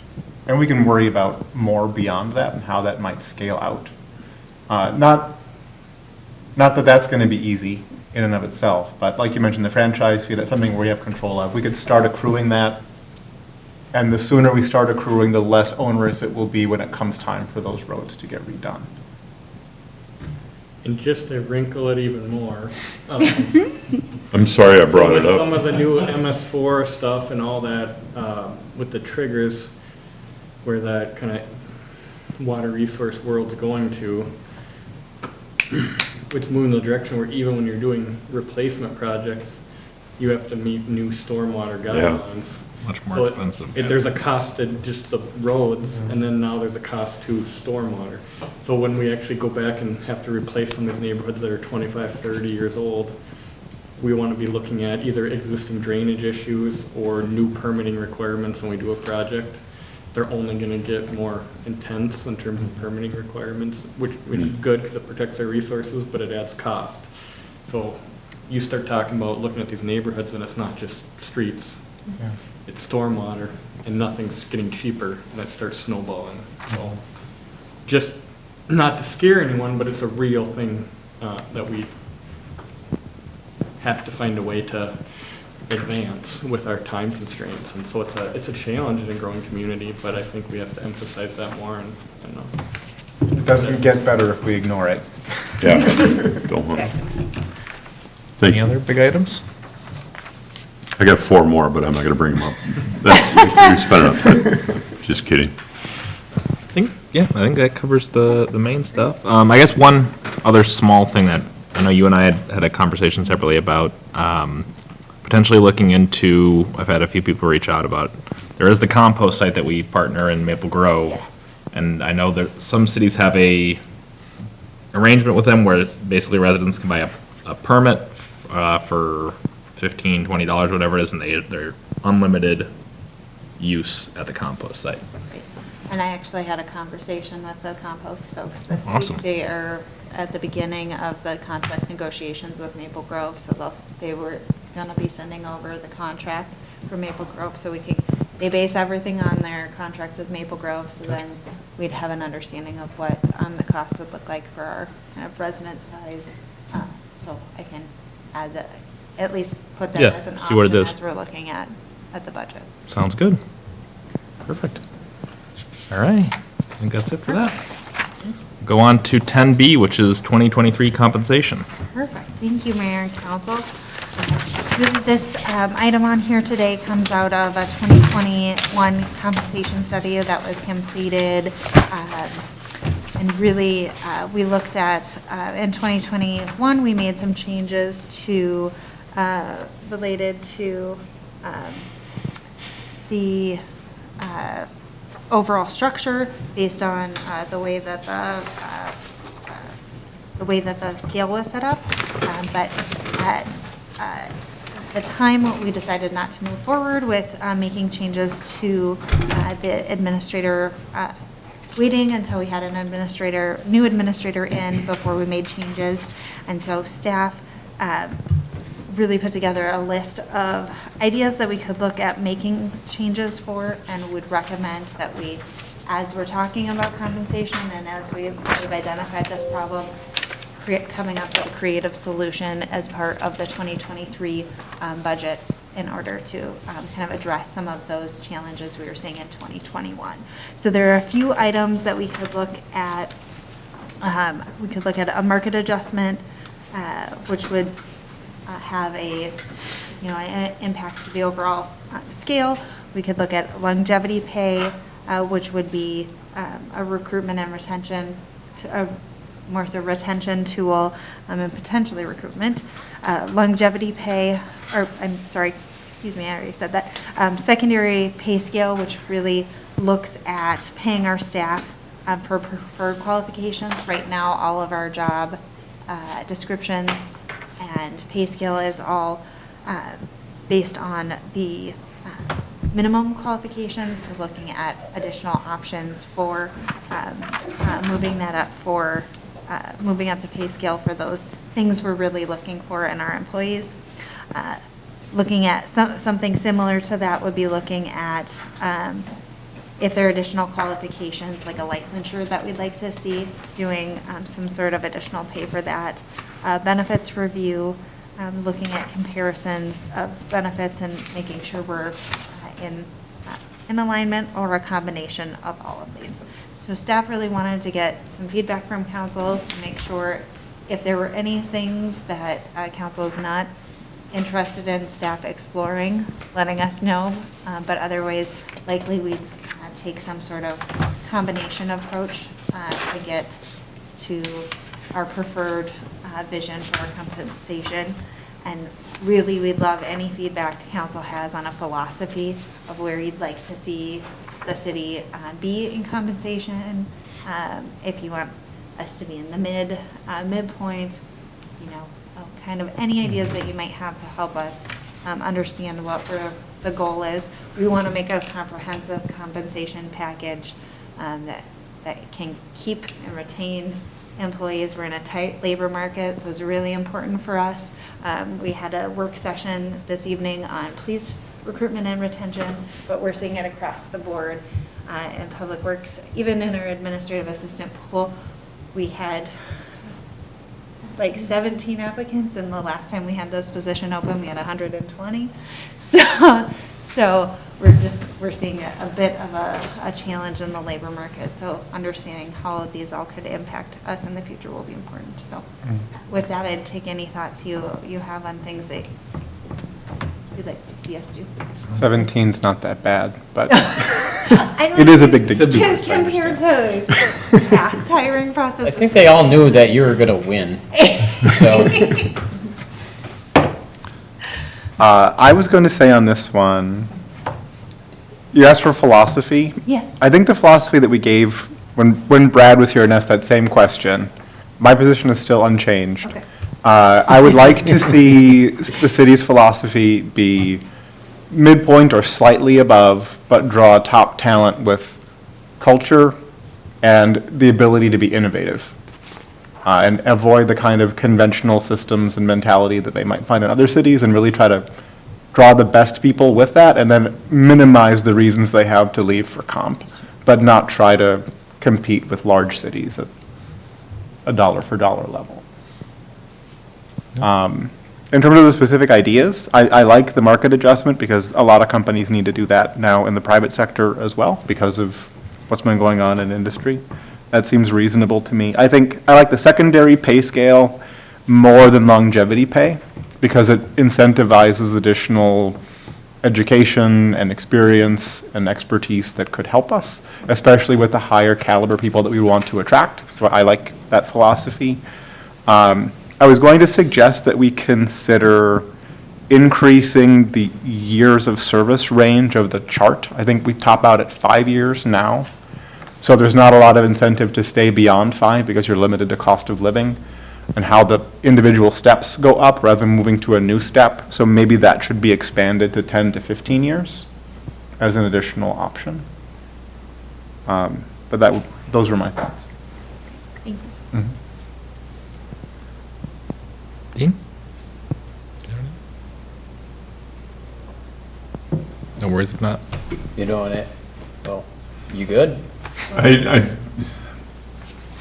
anybody know when this is gonna end? The economy. Never, nothing else. It rolls into something else. You gotta be more specific. When is everything gonna fall?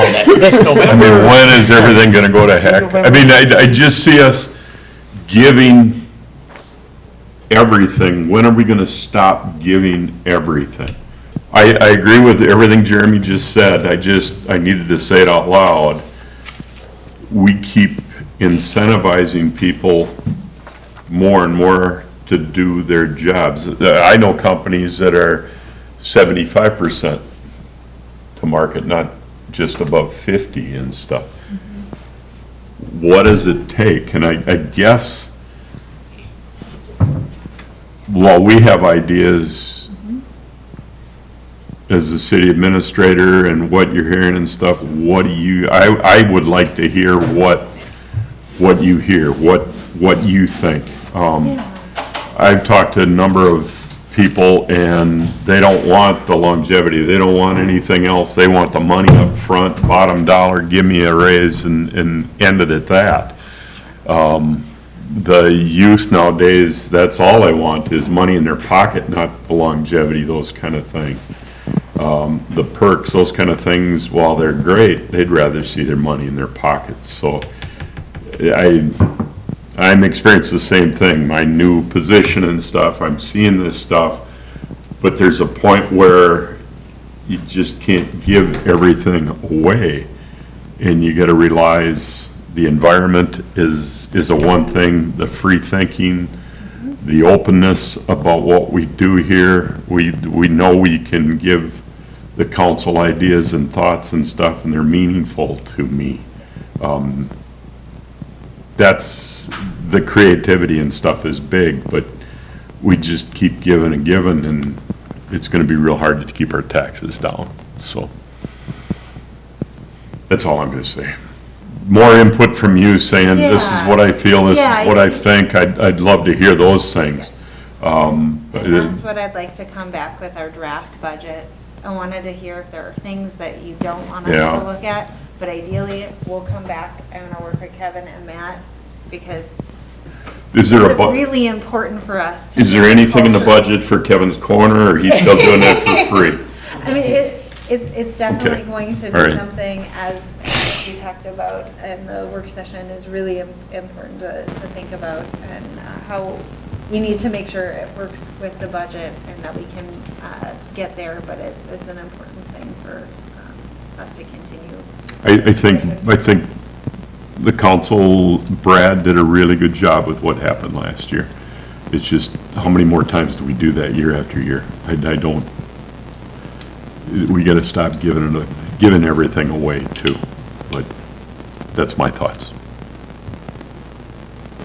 So, And just to be clear, the change was only just a change in the way that the grades were formulated, not necessarily that, and the overall pay structure did not.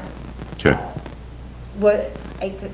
It was a nominal change. It was that portion was a nominal change. I think the study showed that we were behind and we didn't make any changes beyond Okay. a cost of living. So I just want to be very clear that we didn't make a significant change to the overall budget. So a market adjustment that's talked about, that would be that thing that we have not done since I've been here 7 years, and we've not done a market adjustment. So it would be, this would be our time to Okay. do it if we we're going to.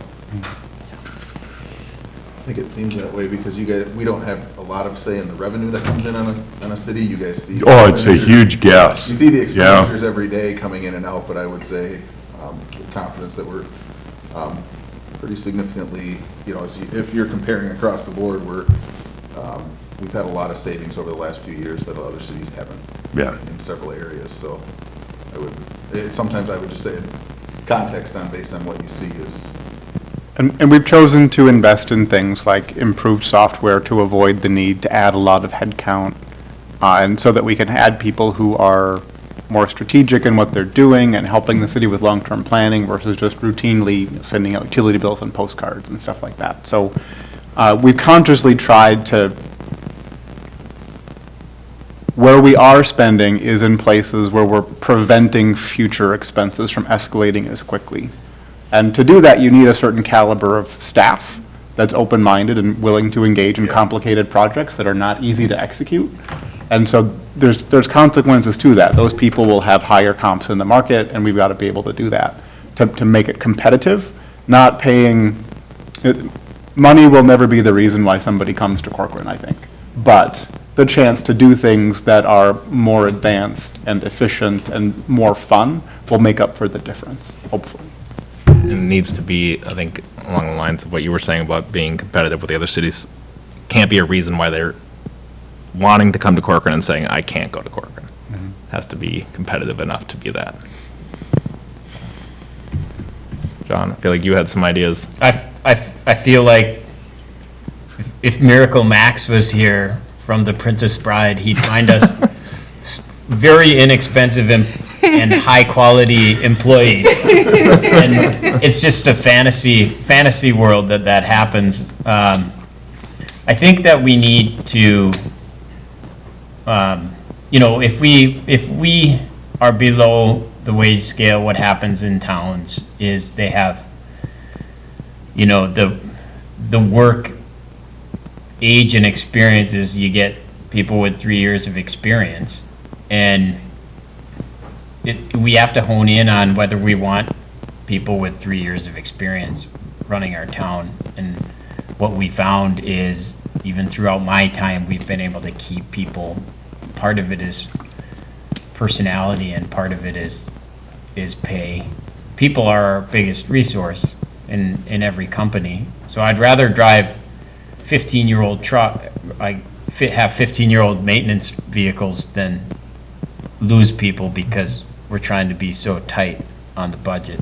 And it's important to watch our pocketbooks. We can't just give people the store, but we also have to be aware of what's going on in the labor market today. It'd be penny wise and pound foolish to just put we're not giving anybody raises this year. I mean, we lose everybody. So my thoughts on compensation are that I own and run a business, and what I like to be is in the 50th percentile, and listen and engage employees as to what's important to them. Have a philosophy that we think family is important. We think and value employees, and listen to them, give them opportunity. So I think the monetary side should be a push for me, but I'd like to know what the market is bearing. And then we need leadership that engages and listens. And part of our job too is to listen and be. I mean, we heard in one of our searches that council doesn't get along, and that was something that was held against us. Yeah. And I don't know. I think they made that up, but I agree. But a council can make a big difference too. So it's on us to set the stage for professionalism also.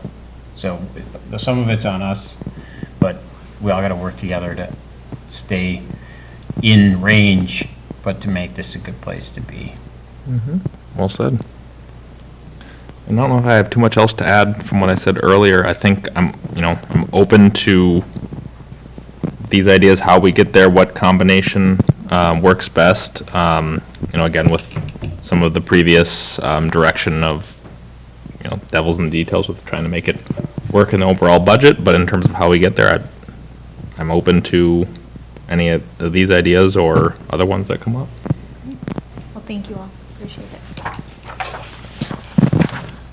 Okay, 10C, we have resignation and recruitment for public works maintenance workers. Thank you, Mayor and Council. Can we, can I make a motion that we approve? Yes, please, feel free. Second. Any further discussion?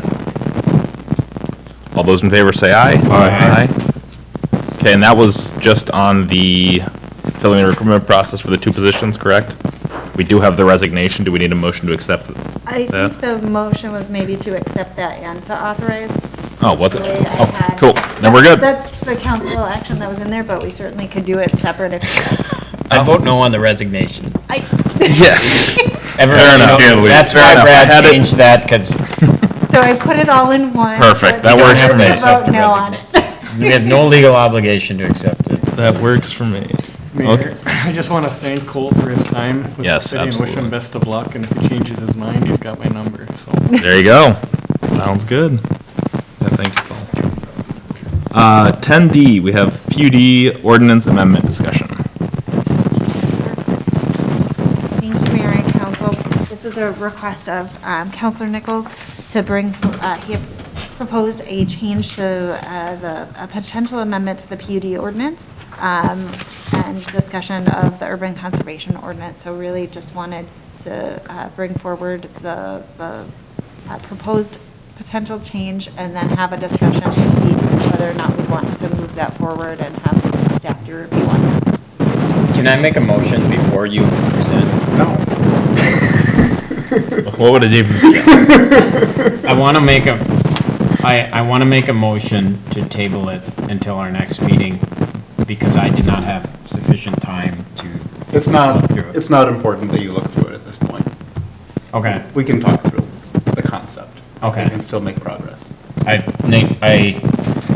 You can make the motion, but I feel there's value in the I discussion had regardless. a graduation, and it was not, I have a pile that I go through of stuff I read right away, and I put like the important stuff to the side, and I actually never got to your PUD. Because it wasn't in the important stuff pile? No, what, the important stuff I put to the side so I can tackle it later and devote my full attention, and I never got to it. Priorities. So my reason for bringing it up wasn't that we, proceed with adopting a specific set of text. My But then I gotta motivation was I to gotta discuss I gotta, potential changes. okay, then I will rescind my motion officially. Thank you. Sorry, I don't think he ever allowed you to make a motion. I did make And I was curious. I don't think I have the power to stop you from making a motion, but I can argue against it. Okay, I respect your opinion and the work you put into it. I put no work into it. And so, but if you're fine with that, that's fine. I am fine with that. I still value your input regardless. So I did put some red lines into staff, and they were kind enough to put them into the packet. This is just one potential way to try to solve what I see as 2 issues.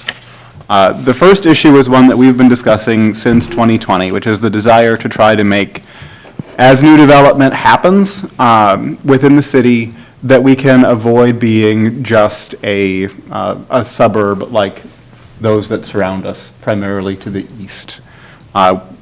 When I talk to people going door to door, the message is they don't want to become Maple Grove, they don't want to become Plymouth, they want to try to retain open space and rural character. And as we look at developments that have been coming through, we haven't really seen a lot that has preserved those elements. So we've had a goal, starting in 2020, to try to change our zoning ordinances to try to incentivize more open space. We haven't had a successful push to actually do that in a development to this point. So I'm proposing that we discuss how within the PUD we can try to enhance our chances of achieving that part of the comprehensive plan's vision. The second reason is to try to get additional control on what goes into low-density residential. So there are a couple of drafts that we could do that, the red lines that I proposed are certain ways we could do that. There could be other ways that we do it beyond those. I've got 5 different ideas I didn't redline that we can discuss. We're just going through the red lines. Would it be convenient for staff to put it on the screen? She's working on it. I'm working on it, but we had some troubles with getting, the reason it's a little grainy in the packet, I apologize, we had some troubles getting it into the packet, so I've got to just find that section here. Give me just a moment. While you're working on that, may I ask a question, Mr. Mayor? Please do. Natalie, question for you. Instead of changing the PUD ordinances and those kind of things, if we, as a council and mayor, would just stick to what was the property officially guided for and say no to a PUD? You know what I'm trying to say? Didn't we just do that last week? You guys started that 2 years ago. That's not my fault. I'm just saying, when I was on the planning commission, I was so tired of everything coming to us for PUD and not getting anything, in my mind, in return. The one last week, the buffers, all of those things we got, yeah, I'm not gonna say anymore. R1 is single-family homes, 10-foot side yard setbacks, those kind of things. I think you guys said last week or a couple of weeks ago that you wouldn't be able to do that to get to the density on that property that we talked about 2 weeks ago. But the open space, the open farmland, those kind of things where there's not a lot of those amenities, are we gonna, we're looking into a crystal ball, are we gonna see the same thing where all of a sudden we want, if we could say, no, we wanted it 3, you're gonna do single-family homes, no townhouses, don't bring a PUD, you're not giving us, is there a way to define, or maybe you're kind of doing that with this, I'm sitting here That's what I'm trying to do, yeah. trying to remember all of this stuff. What are the negotiating? What are we gonna get? A percentage of open space, a percentage more of buffers, those kind of things. Let's walk through some options, then we can maybe come back to that question. I've filled the empty space and they've got it up on the screen, so how'd I do? Thank you guys. Good filler. Okay, so just looking at this as a first potential to deal with those two issues. Looking at subdivision 3, one thing that this red line does, and we could do this other ways, it removes PUDs as an option for low-density residential. You don't have to do that. If you do that, you've got to have a way to deal with density and be able to get to 3. If we chose to go down this particular route, there's a couple different ways we could get to the density solution, and I'll talk about that at the end. But there are a couple ways you could do that. Can we go a little farther? Yep.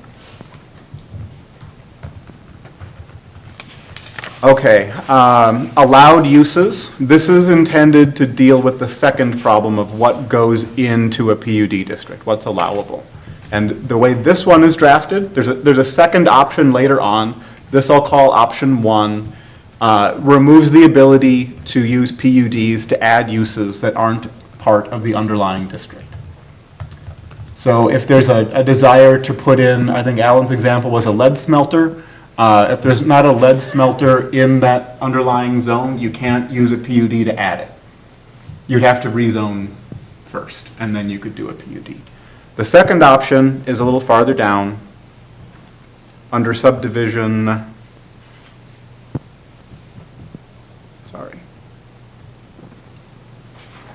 it's under C.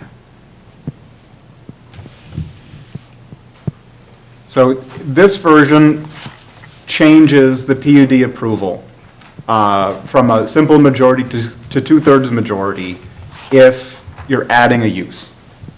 And we already have this in code whenever we change from a residential to an industrial or commercial zone. This just puts it into the PUD. So you can get approval of a PUD with simple majority if you're not adding any additional land uses. But if you're changing a land use and adding something that's not allowed, that requires the same kind of approval level that you would need to go from residential to commercial or industrial. So that's another way of dealing with the unit type issue.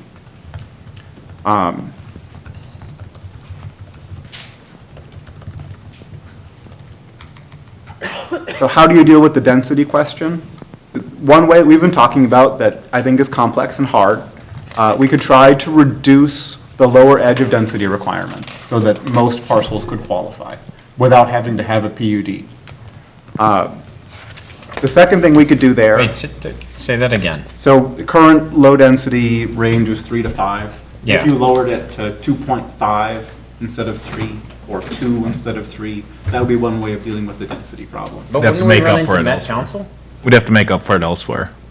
Yeah, so that's why it's complicated. Let's not We could belabor do that it. option at this point. Cost to make that change. You could do would it be so long crazy. as the average ends up being Yeah, 3. yeah, I know, but like, Yeah, it's complicated. that, Yeah, so that's not the ideal answer. Another way you could do it, you could have, whoever's nicer. if you guys remember back when Kendra presented to us on open space, back in the summer of 2021, we had the optional version, which was the conservation subdivision ordinance, which was optional, and we ended up not doing that because some folks felt that it was better to try to negotiate for open space and PUDs.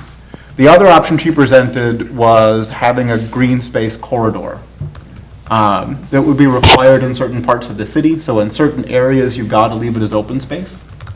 That's something that I think we saw in Dayton as an example, where they've got certain parts of the city where if you're going to build here, you've got to keep this portion of the parcel open. That could be done as part of, we could build that into our PUD ordinance or into other parts of the ordinance.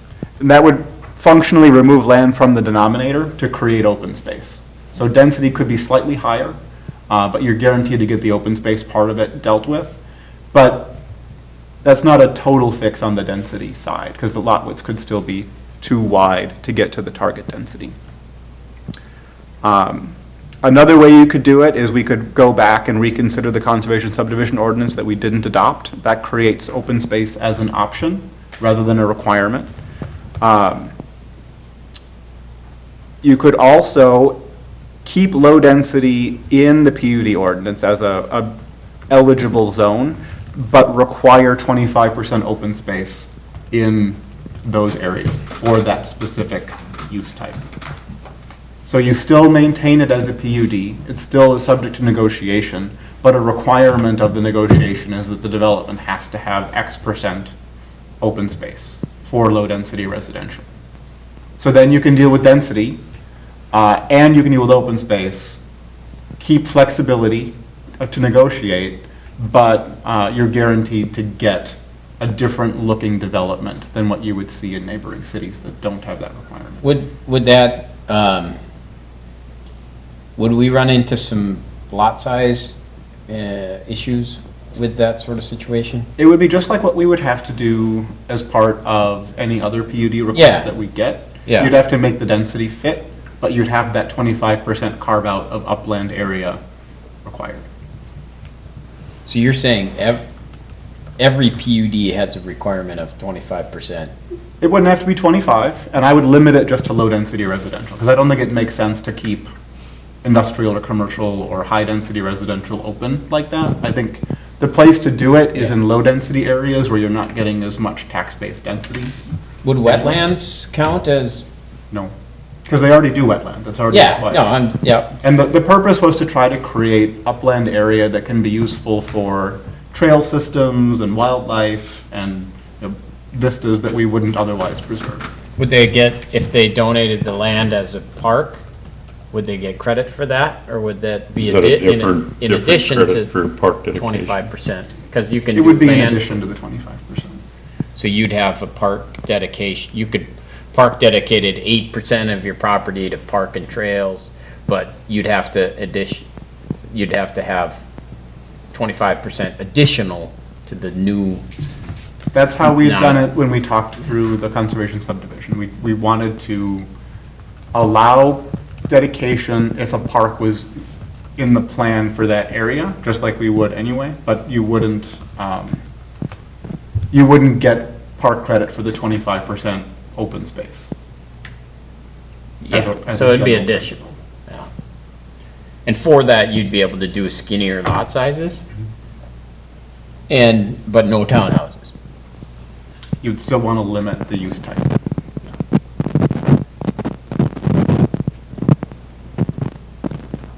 So to me, that one seems like the best and simplest way to do it that causes the less collateral issues. Another thing that we could think about is updating the parks plan to set aside open space as part of the park program and increase the park dedication percentages accordingly.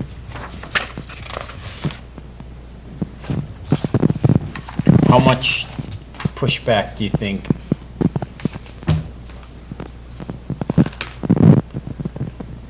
Where's the, I like that idea. Because that would almost, there would be a lot of different looking things or whatever. It would allow different things, but how much pushback would we get from a legal perspective of requiring even a bigger park dedication fund than we already do? How easy is it for a I think city? it depends how big of a change you're talking about. Yeah. I've definitely seen cities with more. There needs to be a nexus, so we would have to do a study. And I do want to be careful with it, because I know that some other cities have run into issues Yeah. with park dedication recently, but, I mean, I think right now our park dedications are pretty fair, but if we're talking about making changes like this, where we're accepting more land, rather than fees in lieu of land, then that definitely has an impact in our park dedication fees that we collect elsewhere. So we'd have to do a study. It'd be a much larger conversation. We couldn't just do it and see what happens? I wouldn't recommend that. We wouldn't recommend that. Why? Why do I'd you have rather to, not get sued. why can't we change a park dedication fee to be 10% more today than it was yesterday and have to go through a myriad of studies and costs to, I'm being a little facetious, but I'm actually not, because why can't we just do it? State We got- law limits. Yeah, there is limitations, and there needs to be a direct nexus. We have to be able to point to a study to prove that this is where the fees are coming from. So we would have to complete it. What do you mean? Point to a study to Well, prove that we, Here, I'll let, Give me just. to whom do we have to prove So if we and would ever be justify our challenged park in dedication court, fees? If we were to ever be challenged in court, like other cities have been recently for their Yeah. park dedication, we would, to be able to have a viable argument, we need data to support why. But nobody's challenged us in court. Couldn't we just do it and then wait and see if we're challenged in court? Why do we, then we'll bring our evidence? And if we don't have any, we'll just drop back Theoretically, down? I suppose, but I think that could be a very costly mistake, and I wouldn't recommend it. I'm just asking. Yeah. Yeah, Trying I to find can- it as well. Give me just a moment and I can, if you'd like to see, we do have, as we're required to, we do have to outline everything that we would anticipate the costs for each of our different parks into that fee. So there is, My question would be, who's gonna take care of that open space if we don't? And I go back to what I said a while back was, I'd wanna see bigger yards, bigger side yards, all of that stuff.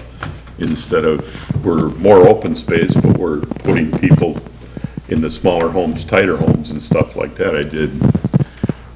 The way the I see conservation what you're subdivision doing. ordinance was written, when we talked all of this through before, the open space would be protected by a permanent conservation easement and maintained by the HOA. So Oh, it's- yeah, It's that's- part of the neighborhood, and the responsibility of the homeowners to oversee Hey, the Jess, open space in their neighborhood. let's have a side conversation about that. that's good. We do have a nexus for that in order to keep us, but we certainly. But I want to be way informed on that, and Yeah. we don't need to waste Perfect. public time for that. Sounds good. I was trying to follow where you guys were on the open space We conversation. were just talking about how open space, under the conservation subdivision model we worked on before, where we landed was HOAs would maintain the open space. And it's part of the neighborhood's responsibility to keep that part of the neighborhood up. So there wouldn't be a taxpayer involvement in the maintenance of the area. And the ordinance was written and I would propose that the PUD would be written this way, that it can't just be, left to weeds. It's got to be maintained as prairie or woods or farmland or whatever is appropriate for Which that is not area. particularly different from what we do outside of the conservation easement side of it. Is not particularly different from what we do with the development now, is it? If I look at the property across the street in the Hackamore in Plymouth, I see a tremendous amount of open space around those homes and stuff, but I see a ton of weeds too. I don't see a whole lot of, would the HOA need to define how much they manicure, how much they groom, how a tree falls down, they take it down, or they leave it sit? They have to make a plan. The code proposal required them to have a Yeah. maintenance plan for what they would do. But it doesn't require them to have a specific policy around whether a tree gets hauled out or not. I think the noxious weed requirement would apply, right? You can't have, But then is that open space open to anybody that wants to walk it, or just those neighbors? the way we left it, that was up to the development. So Okay. it could be, if they want it to be private trail, they can post it and keep it private trail. If they want to make it public trail, I think we talked about giving them park dedication for trails that they put through the open space. Does anybody know the property south of Hackamore and stuff, that whole grandiose thing? Are those trails public, private? I see people walking That's a good question, from actually. across the They're marked road as and private. everything. I think they are marked as private. No. Yeah. But I don't think in practice they necessarily are, but I think they're supposed to be. Okay. That'd be really cool to see that kind of stuff in our Yeah. town. To the degree that it was public, that would be a tremendous amenity.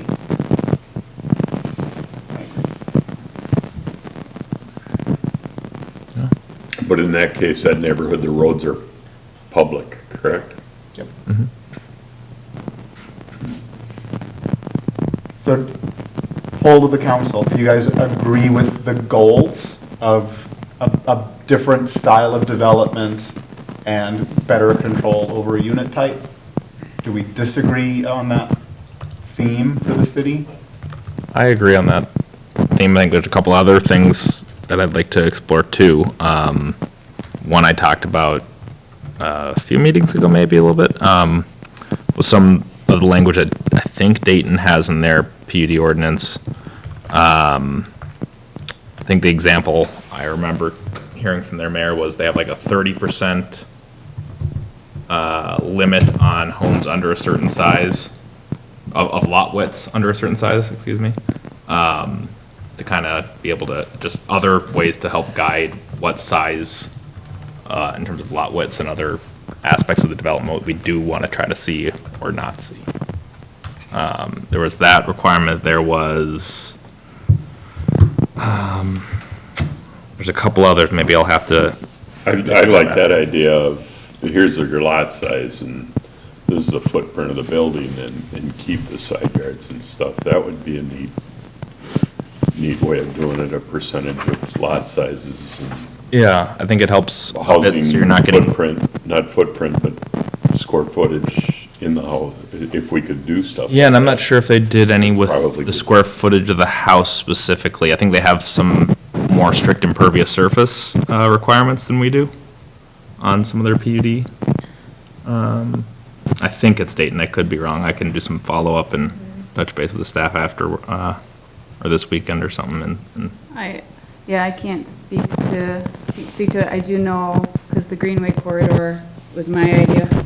And I know that Dayton was the one I looked at for that, and I know it was like, if you're gonna do a PUD in this area, and there's natural resources identified, you have to do something about retaining at least some of those resources in order for the PUD to be used. So that I know is in their ordinance somewhere. Gotcha. I don't know about the rest of it, but I could definitely look at Is that Dayton? that. It's Dayton,